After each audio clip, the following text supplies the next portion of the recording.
Hey everyone, welcome back to Bonds with Bunt. This week we've got a lot of moving pieces.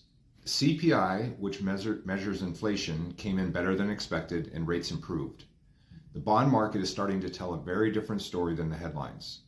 So today I'm going to break down what really matters most for buyers, sellers, and realtors right now. First things first, we got a friendly inflation report. Inflation came in cooler than expected. Core inflation dropped about 2.5% year over year, and that's exactly what the bond market wanted to see. Shelter inflation continues to slow, and that's important because shelter makes up a huge piece of the inflation data. Bottom line is inflation is moving in the right direction, and that helped rates improve this week.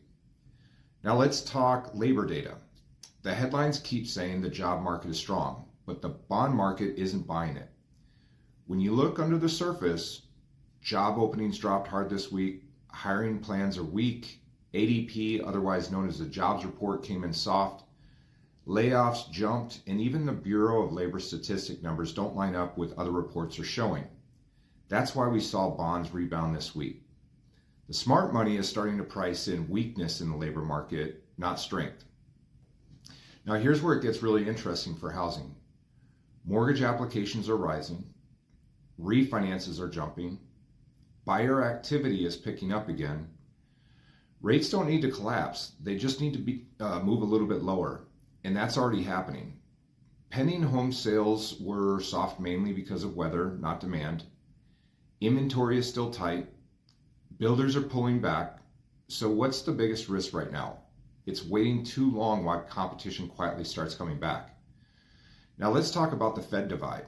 Fed members are clearly split. Some think we should pause, others think the economy is weaker than it looks and cuts could come sooner. The market is leaning towards lower rates later this year, and inflation keeps cooling, that becomes more likely. Here's what I'd be telling clients right now.